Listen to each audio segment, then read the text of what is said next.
नमस्कार। मैं सुनीता कथा मंथन में आप सबका स्वागत करती हूँ। कथा मंथन में आज सुनिए आशापूर्ण देवी जी का उपन्यास श्रावणी। सुबह तक इस गृहस्थी का रंग ढंग रोज दिन के समान था और जब हॉल में टंगी घड़ी में 8:17 हुए तब भी गृहस्थी का पहिया यथा नियम चल रहा था। पाँव फटते ही माली ने बगीचे में पानी पटाया था। नत्तू सिंह ने आकर गैरेज खोला और वह छोकरा जिस पर दोनों गाड़ियों की धूल झाड़ने और धोने आदि का जिम्मा था अपने काम में लग गया था। 8:17 पर रसोई की रूपरेखा जैसी होनी चाहिए थी वैसी ही थी।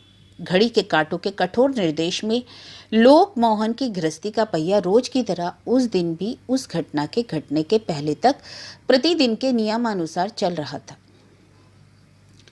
पर उस घटना को ठीक 8:17 पर जैसे घटना ही था, अचानक आकस्मिक रूप से सब कुछ बंद हो गया। पर नहीं, हॉल में टंगी उस खानदानी घड़ी की सुइयां अभी भी रुकी नहीं थी।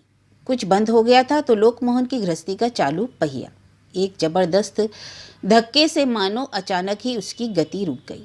तप्त रक्तवाही एक सजीव हृदय की गति अचानक ही बंद हो गई थी और उसके साथ ही लोकमोहन के घर संसार पर घने बादल छा गए थे। रोगी को देखकर डॉक्टर स्तब्ध रह गए थे। नाड़ी देखने की जरूरत ही नहीं पड़ी। वे स्तब्ध मौन दृष्टि से केवल क्षण भर के लिए संज्ञाहीन निर्लिप्त चेहरे को देखते रहे थे, पर लोगों को लग रहा था कि डॉक्टर युग युगांतर से निश्चेष्ट भाव से रोगी के सम्मुख खड़े थे। डॉक्टर साहब, आप नाड़ी क्यों नहीं देख रहे हैं? फिर अचानक गिद्ध के पंजों में फंसी एक गोरैया की भांति एक मार्मिक आर्तनाद सुनाई पड़ी। यह आंत्रनाद तीर की भांति डॉक्टर के कानों में जा भिंधा और फिर कान से पूरी चेतना में फैल गया। डॉक्टर लोकमोहन के पारिवारिक चिकित्सक थे। परिवार के सभी के गले की आवाज से परिचित भी थे। फिर भी इस क्षण उन्हें लगा यह कोई अपरिचित आवाज है। उनकी एक उदास दृष्टि उस आंत्रनाद को खोजने के लिए सारे घर के लोगों पर दौड़ पड़ी। इस दुखद माहौल में विश्व मोहन का निष्प्राण शरीर पड़ा हुआ था। शव के चारों तरफ घर के लोगों की भीड़ इकट्ठी हो गई थी।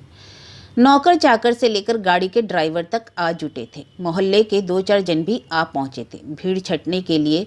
अगर इस समय डॉक्टर साहब भी कोई कड़ा आदेश देते तब भी ये लोग यहाँ से हिलने वाले नहीं थे।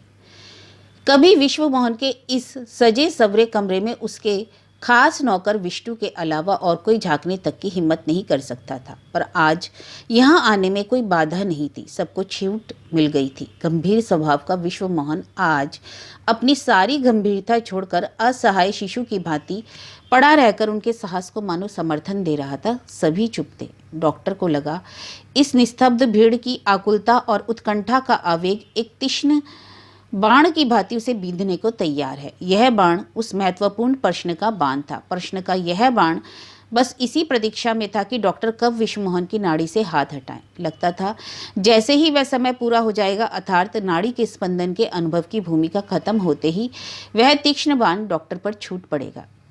क्या देखा आपने डॉक्टर साहब? ऐसी स्थिति में किस हिम्मत से डॉक्टर रोगी की नाड़ी देख भी सकता है, पर बिना देखे उपाय भी क्या था? कोई आहत पक्षी अपने पंखों को पछाड़ता हुआ पूछ रहा था, आप नाड़ी क्यों नहीं देख रहे डॉक्टर साहब? डॉक्टर ने आंखें उठाई। आवाज विश्व मोहन की मां अनुसुईया की थी, जिसकी चिकित्सा के लिए डॉक्टर को महीने में 3-4 बार आना ही पड़ता था। विश्व मोहन के पत्थर से स्थिर पड़े हुए हाथ को डॉक्टर ने अपनी 3 उंगलियों से दबाया। पर जहां प्रतिदिन हर पल जीवन रहता है, कहता हूँ मैं हूँ, वहाँ आज जीवन कहाँ, वह स्पंदन कहाँ? नाड़ी पर हाथ रखे असहाय दृष्टि से डॉक्टर ने विश्व मोहन के पिता लोकमोहन की तरफ देखा। पत्थर की तरह मजबूत सेहत है लोकमोहन की। उनके लिए कभी भी डॉक्टर को इस घर में आना पड़ा है या नहीं, यह शायद डॉक्टर सोचकर ही बता सकते थे। डिस्ट्रिक्ट जज के पद से रिटायर होने के बाद वे अब सचिवालय में किसी ऊंचे पद पर प्रतिष्ठित थे। चाल ढाल और व्यवहार में से इस प्रौढ़ावस्था में भी उस ऊंचे पद की गरिमा झलकती थी। पर आज लोकमोहन पूर्णतः बदले हुए से लगते थे। आज उनके चेहरे पर उस ऊंचे पद का परिचय नहीं लिखा हुआ था। चेहरे पर जीवन भर दूसरों के बारे में फैसला देने वाले जज की भी कोई छाप नहीं थी। आज उनका चेहरा एक वृद्ध का चेहरा था, आतंकित और विचलित। आंखों में अजीब सा सूनापन था। डॉक्टर की असहाय दृष्टि के सामने पड़कर उनकी शून्य दृष्टि अनंत शून्य में डूब गई थी। डॉक्टर की आशंका व्यर्थ गई। जो जहां खड़े थे मूर्तिवत खड़े रहे। किसी ने नहीं पूछा मरीज का क्या हाल है डॉक्टर बाबू, क्योंकि सभी समझ गए थे कि प्रश्न करने लायक अब कुछ रहा ही नहीं था। डॉक्टर की उस असहाय दृष्टि में ही सभी अपना उत्तर पा गए थे। किसी ने कुछ नहीं पूछा, सिर्फ विश्वमोहन पर से जब डॉक्टर ने अपना हाथ हटा लिया तब एक और पक्षी ओ माँ कहकर बिलख उठा। बस एक बार से अधिक वह शब्द फिर उच्चारित नहीं हुआ। आंत्रनाद करने वाली ने केवल विश्वमोहन के निष्प्राण शरीर पर गिरकर उसमें अपना मुंह छिपा लिया। वह थी विश्वमोहन की प्यारी पत्नी श्रावणी। लज्जा और संकोच का प्रश्न खो गया था, और फिर सर्वनाश के चरम मुहूर्त में लज्जा की जगह ही कहाँ। लज्जा, भय, शर्म, संकोच और सभ्यता का आश्रय जिस चेतना में रहता है, इस आकस्मिक आघात से श्रावणी उस चेतना को ही खो बैठी थी। डॉक्टर की राय के पहले तक 16 आने आशंका के बीच भी एक क्षीण आशा रह गई थी। भाग्य और ईश्वर पर थोड़ा सा भरोसा रह गया था। अब वह आशा और विश्वास की जड़ ही उखड़ गई थी। अपनी चेतना खोकर निढाल पड़ जाने के अलावा और क्या करने की शक्ति उसमें रह ही गई थी। ताज्जुब तो यह था कि चीर रुग्णा अनुसुईया ने अपने होश संभाल लिए थे, पर सुगठित स्वस्थ नवयौवना श्रावणी अपनी चेतना खो बैठी थी। शायद ससुर लोकमोहन की आंखों के अनंत शून्य की छाया में श्रावणी ने अपने जीवन के भविष्य को देखा था, और उसी शून्य में उसकी सांस रुक गई थी और वह बेहोश हो गई थी। पति की मृतदेह पर वह भी मृतवत पड़ी रही। किसी ने उसके मुंह पर पानी के छींटे नहीं डाले, उसे उठाने की कोशिश नहीं की। क्या सभी लोग आज यह भूल बैठे थे कि श्रावणी कितनी कीमती है? लोग भूल गए थे कि लोकमोहन की बड़ी स्नेह और आदर की पुत्रवधू थी वह। विश्वमोहन की बड़े सुख और प्यार की पत्नी थी वह। इस क्षण क्या यह लोग भूल गए कि अभी तो शादी के 1 साल भी पूरा नहीं हुआ था। विवाह की पहली वर्षगांठ धूमधाम से मनाने के लिए जोर शोर से तैयारियां चल ही रही थी। हो सकता था इस क्षण किसी को ये बातें याद नहीं पड़ रही थी। थर्मामीटर का पारा ठंडे पानी में अचानक ही बहुत नीचे गिर जाता है। क्या उसी तरह श्रावणी का सम्मान देखते देखते कम हो गया था? विश्वमोहन का गर्म शरीर एकाएक ठंडा पड़ गया था। क्या इसलिए, या फिर ममतावश ही लोगों ने उसे इस तरह चेतनाहीन छोड़ रखा था? चेतना के जगत में उसे लौटाने का अर्थ ही तो था उसे असीम दुख के आगे असहाय खड़ा कर देना। इससे क्या लाभ? अनुसुईया के महीन रुग्ण गले के विलाप के आगे श्रावणी का नीरव दुख मानो दब गया। अनुसुईया रो रोकर कर रहा रही थी, अरे यह क्या हो गया रे? मेरा सोने जैसा लड़का सुबह बिस्तर से रोज की तरह भला चंगा उठा, और अभी तो यहाँ बैठकर उसने चाय पी थी। उसे एकाएक क्या हो गया? किसने क्या कर दिया? इसलिए तो मेरा बच्चा फिर उठा ही नहीं, खाया ही नहीं, माँ कहकर नहीं पुकारा। एक बार आंखें खोल बेटा, एक बार तो देख, 7 दुनिया ढूंढकर तेरे लिए बहू लाई थी, उसे किस तरह छोड़ गया है? हाहाकार नहीं। अनुसुईया केवल दुर्बल स्वर में विलाप कर रही थी। चिल्ला चिल्ला कर, छाती पीट पीट कर शोक प्रकट करने की क्षमता अनुसुईया में नहीं थी। हमेशा की रोगिणी वह अपनी छाती निचोड़कर शोक जता रही थी। उसके बाद तो डॉक्टर भी बगल वाले कमरे में चले गए थे। लोकमोहन का एक भांजा सीढ़ी के पास रखे टेलीफोन रिसीवर को उठाकर एक के बाद एक नंबर घुमाता रहता और समाचार सुनाता। यही कुछ ही देर पहले यह घटना घटी। रोज की तरह सुबह नहा धोकर नाश्ता पानी किया, फिर ऑफिस जाने के लिए कपड़े पहनने लगे। क्या कह रहे हैं? खाने में कुछ गड़बड़ी? नहीं नहीं, यह बात नहीं। सभी ने तो एक साथ एक ही टेबल पर खाया था। डॉक्टर के आने के पहले ही तो सब कुछ खत्म हो गया। डॉक्टर का कहना है ब्लड प्रेशर से ही। नहीं, हॉल में तो प्रेशर बढ़ा नहीं था, अचानक ही। इतनी बड़ी खबर चारों तरफ पहुंचाने का ओहदा पाकर छोकरा खुशी से डगमगा रहा था। खैर, सिर्फ लोकमोहन के भांजे की शिकायत करने से क्या फायदा? मनुष्य का स्वभाव ही यही है। किसी के दुख या शोक की खबर, या शोचनीय आकस्मिक मृत्यु का समाचार, या किसी की गंभीर बीमारी की खबर एक दूसरे को बताकर मनुष्य को जितना रस मिलता है, उसका 1% भी सुख दूसरों के सुख, आनंद, उन्नति या आकस्मिक सौभाग्य का समाचार सुनाकर नहीं होता। मनुष्य का यही स्वभाव है। दूसरों पर करुणा जताने, सहानुभूति दर्शाने और दया दिखाने में ही लोगों को खुशी होती है। इसके लिए लोग उत्सुक रहते हैं, और जब तक यह अवसर प्राप्त नहीं होता, हृदय की यह वृत्ति निकम्मी बनकर पड़ी रहती है। इसलिए तो दूसरों की विपत्ति में अवचेतन मन मानो तृप्ति से भर उठता है। यही तृप्ति सहानुभूति का मुखौटा चढ़ा लेती है। फिर कोई कहता है, सुना आपने, उनके घर ऐसा हो गया। बड़े दुख की बात है। लोकमोहन के घर में आई यह आकस्मिक विपत्ति भी आज बहुतों के घर की आलोचना की अच्छी खुराक बनेगी। बहुतों के हृदय में दबा वह आह का शब्द विश्वमोहन की मृत्यु पर अब सार्थक हो उठेगा।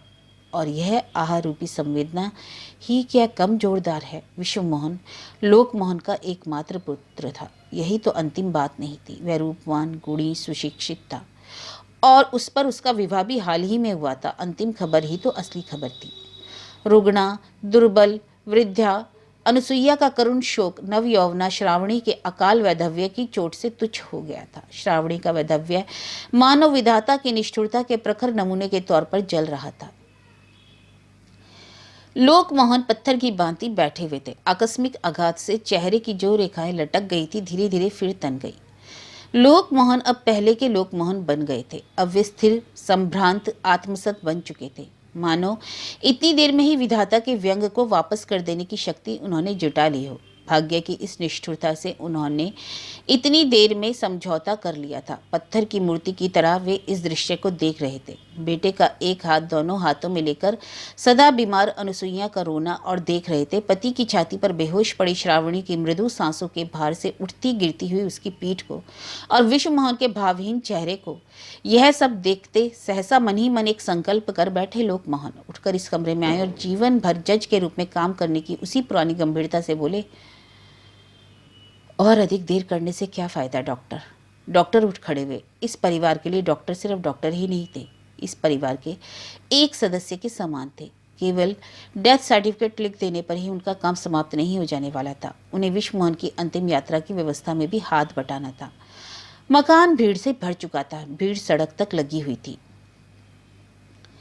विश्वमोहन के कितने ही दोस्त, हितैषी, आत्मीय, अनुसुईया के कितने ही परिचित और लोकमोहन के अधीनस्थ सभी तो आए थे।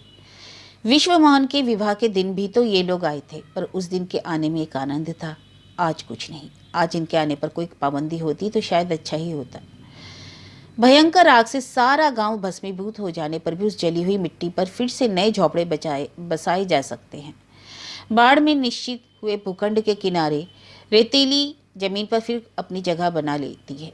बेजान मरु प्रदेश में फिर नए जीवन का प्रवाह हो सकता है। आंधी में उखड़े पेड़ों की विध्वस्त डालों पर फिर नए पत्तों के अंकुर निकलते हैं। यही तो नियम है, यही प्रकृति का विधान है। गतिशील दुनिया मृत्यु को गोद में लेकर अधिक दिनों तक नहीं बैठ सकती। इसलिए लोकमोहन के रसोई घर में फिर से चूल्हा जला, खाना भी बना, शाम को बत्ती भी जलाई गई। नौकर चाकर मकान के फर्नीचर की धूल झाड़ने लगे, ड्राइंग रूम को सजाकर रखने लगे। खिड़की दरवाजों के अधमैले पर्दों को उतारकर धोबी के धुले पर्दे लगाए गए। बागीचे में पौधों पर पानी छिड़काया गया। कुत्तों के लिए मांस और हड्डियां फिर से आनी शुरू हो गई। घर में मेहमान आने पर उनके लिए चाय नाश्ता बनने लगा। श्रावणी का मन थोड़ा बहल जाए, इसी उद्देश्य से किसी एक दिन रात को संभवतः लोकमोहन ने रेडियो भी खोला था। बाहर वालों की दृष्टि में गृहस्थी का चेहरा फिर पहले जैसा ही हो गया। केवल गृहस्थी का उजाला खो गया था। उसके प्राणों का रस सूख सा गया था। संसार यात्रा की गति धीमी पड़ गई थी। जैसे किसी भी तरह सब कुछ चल रहा है। किसी बात के लिए किसी को कोई जल्दी नहीं रही। पहले बीमार अनुसुईया कई बार खाने की टेबल पर नहीं आकर अपने कमरे में ही खाना मंगवा लेती, पर अब वह रोज खाना अपने कमरे में ही खाती, कभी भी टेबल पर नहीं बैठती। परिवर्तन सिर्फ इतना ही था कि खाने की जिस टेबल पर सामिश भोजन की प्लेट सजे रहते उसके बदले साग सब्जी और अनाज ही रखा जाता। व्यतिक्रम केवल यही था। बाहरी नज़र से और कितना देखा भी जा सकता है। अभाव के घर में अगर गृहस्थी की नींव ढह जाए, उसका कुमाऊं पुत्र मर जाए तो उस परिवार की हालत बहुत ही दुखद उठती है। फिर अभाव के उस हाहाकार की भयंकर ताड़ना में उस मनुष्य की कमी और भी अधिक सताती है। पर संपन्न परिवार का चेहरा तो कुछ और ही होता है। उसकी नींव ही मजबूत होती है। दोनों गैराजों में 2 गाड़ियां हैं या एक ही, इसमें क्या खास फर्क है। लोकमोहन तो सुबह शाम गाड़ी से ही दफ्तर आते जाते थे। पहले कभी कभार ड्राइवर को बगल में बैठाकर खुद गाड़ी चलाते, लेकिन अब बराबर पीछे की सीट पर बैठकर टेक कर ही बैठे रहते। यह भी कोई खास उल्लेखनीय बात नहीं थी। इतनी बड़ी घटना घट गई, पर गृहस्थी का रूप कोई खास नहीं बदला। श्रावणी का रूप भी आखिर कितना बदला था। सभ्य समाज में बदलता भी कितना है। सफ़ेद साड़ी तो हमेशा से ही पहनना पसंद करती थी। ढेर सारी रंगीन साड़ियों के बावजूद उसने अपने को रंगों में डुबोया नहीं था। पर अब भी पहले की तरह सफ़ेद साड़ी पहनती थी। हाथ में, गले में, कान में साधारण आभूषण, उन्हें उतारने की नौबत ही नहीं पड़ी। मांग में भी सिंदूर की हल्की सी ही लकीर खींचती थी। कई बार तो वह नजर ही नहीं आती। संवेदना जताने के लिए आने वाले आत्मीय परिजन श्रावणी के रूप को देखकर सिहरकर मूक बन जाएंगे, हाहाकार से मचल उठेंगे। इस तरह का आयोजन इस परिवार से कहीं नहीं था। इसलिए रिश्तेदार अलग से कहते, उफ, कितनी कठोर है। मोहल्ले के लोग कहते, पैसे की मेहता की भाई दाद देनी पड़ेगी। पर एक बात के लिए मन ही मन श्रावणी विद्रोह कर बैठी। अब तक उसका विद्रोह केवल बातों तक था, पर आज उसने विद्रोह को साकार बनाकर ही छोड़ा। वह ससुर के लिए अपने हाथों से सामिश भोजन बना लाई थी।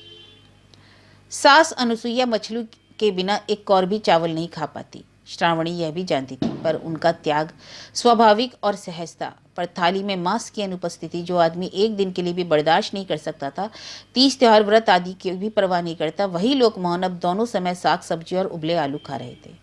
तो श्रावणी ये कैसे सह सकती थी? सिर्फ स्नेह के कारण ही नहीं, इसमें तो लज्जा का भी प्रश्न था। और इस नाटक की नायिका श्रावणी स्वयं थी, इसलिए तो साहस का हाथ फैलाकर वह ससुर के सामने खड़ी हो सकी। अगर बेटी विधवा हो जाती और लोकमोहन उस विधवा बेटी के लिए संयम की साधना करते, तो आज मांस बनाकर ससुर को खाने के लिए कहने की हिम्मत श्रावणी को, जिसने साल भर पहले इस घर में कदम रखा था, नहीं हो सकती थी। पर क्योंकि यहाँ परिवार के सभी के दुख का कारण वह स्वयं थी, इसलिए प्यार और लज्जा भी से भी ऐसा करना वह अपनी जिम्मेदारी मानती थी। रूप रंग और गंध से ही परिचय मिल जाता है। लोग मोहन खाने के लिए बैठे ही थे, पूछा, यह क्या? कटोरा थाली के करीब खिसकाकर श्रावणी बोली, कोई खास चीज नहीं, पर मेरी बात आपको माननी ही पड़ेगी, यह खाना पड़ेगा। मांस? एक अस्फुट सा उच्चारण लोक मोहन के होठों पर खिला, और इस उच्चारण के साथ ही उनके चेहरे की कठिन मांसपेशियां एक लम्हे के लिए शिथिल पड़ गई। चिर परिचित आहार की उग्र सुगंध ने उनकी जीभ को दुर्बल बना डाला या नहीं समझना मुश्किल था, पर बड़ी आसानी से उन्होंने कटोरा दूर हटा दिया। बोले, मुझे जो कुछ कहना था मैंने उसी दिन तो तुम्हें बता दिया था। वह लोकमोहन श्रावणी को बहू कहकर ही पुकारते, नाम से नहीं। आधुनिकता के बहुतेरे रंग ढंग अपनाने पर भी बहू को बहू कहकर पुकारने की प्राचीन पद्धति को वो छोड़ नहीं पाए थे। बेटी की शादी के बाद ही उन्होंने पत्नी से कहा था, बहू कहकर पुकारना ही अच्छा रहेगा, बड़ा मीठा शब्द है। बचपन से दादाजी माँ को बहू पुकारते थे, फिर बाद में पिताजी भी तुम्हें उसी तरह पुकारते थे, बड़ा अच्छा लगता था। उसी प्यार के संबोधन से उन्होंने अब श्रावणी से कहा, अगर तुम मेरी शर्त नहीं मान सकती तो मैं तुम्हारा अनुरोध कैसे रख सकता हूँ। श्रावणी कई बार मन ही मन उदास हो जाती, पर आवाज में करुणा झलके, इससे उसे शर्म आती थी, इसलिए शांत सहज भाव से बोली, आपकी शर्त तो असंभव है बाबूजी। नहीं, असंभव नहीं, लोकमोहन गंभीर आवाज में बोले, मैं कह रहा हूं ना, असंभव नहीं।